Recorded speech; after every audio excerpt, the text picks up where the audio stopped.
If there's one asset in Dynasty that nobody wants to roster, it's old running backs. We see this time and time again after the season. These 27, 28, 29-year-old running backs are being shipped off for pennies on the dollar. The running back position in Dynasty is very top heavy. There's a few locked in studs at the top. After that, you have some solid starters, players that we expect to get volume, like the Isaiah Pacheco, Rashad White type of guys. And then beyond that, there are actually a ton of wide open backfields right now across the NFL. You look at the New York Giants, they've only got Eric Gray and Gary Brightwell under contract. You look at the Eagles, they've only got Kenny Gainwell under contract. There's a lot of these backfields where the current starters have hit free agency, and it's not really clear what the team is going to do. But the rookie running back class this season is not very strong. Right now, we don't even know if any running backs are going to go in the top 2 rounds of the NFL draft. So if that happens, I think we're going to see a lot more current NFL running backs retain starting roles than we might have seen in previous seasons. By the way, if you want a more complete look at how NFL backfields are shaking out this offseason, check the description. I'll put a link to a recent tweet where I actually have an entire chart of all the backfields across the NFL. We have cap space for these teams, total number of draft picks, which running backs are under contract, and what running backs are in the free agent pool. That's over there on my Twitter account, but I'll put a little graphic on the screen so you can see it. So sure, you can draft your Jahmyr Gibbs, you can draft your Breece Hall in the early rounds. Got no problem with that. That's your flashy sports car running back, right? But there are also the Honda Civic running backs, the Toyota Camry running backs of the world. And those guys, I think, are being a little bit devalued right now. If we go over to DynastyDataLabs.com, we can see current ADP for sleeper startups. And we can just go ahead and look at January and February of this year, see where these running backs are going. There's 4 names that stick out to me. They're all 11th round startup picks right now. That's Aaron Jones, James Conner, Derrick Henry, Austin Eckler. These 4 running backs that are maybe washed up, depending on who you ask. They don't have much in the tank. Maybe people don't think they're going to be starters.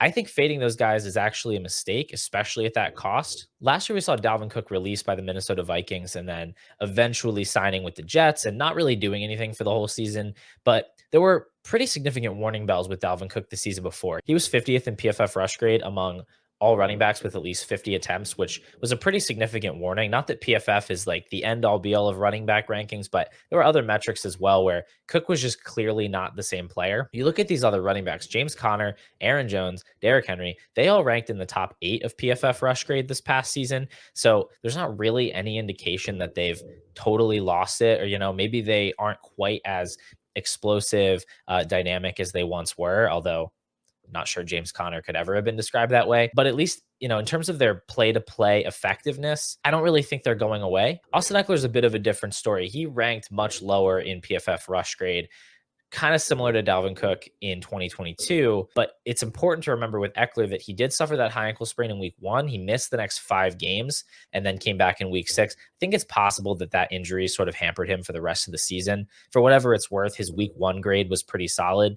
So it's possible that was just a limiting factor for him. Here's the thing. I'm not even going to sit here and tell you that all 4 of these running backs are going to pay off in 2024 or that they're all still stars. I think if you buy into these 4 running backs across your leagues, overall, you're going to be pretty happy with the results. They might not all pan out, but I think all 4 of them are going to find themselves in starting positions.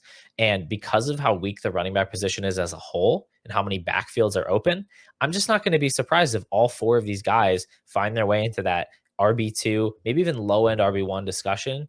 And at the price you're paying, that's a steal. These guys, in at least in startup drafts, they're going around like Jahan Dotson, Jamison Williams, Quentin Johnston, a lot of these kind of young wide receivers that people aren't ready to fully give up on yet.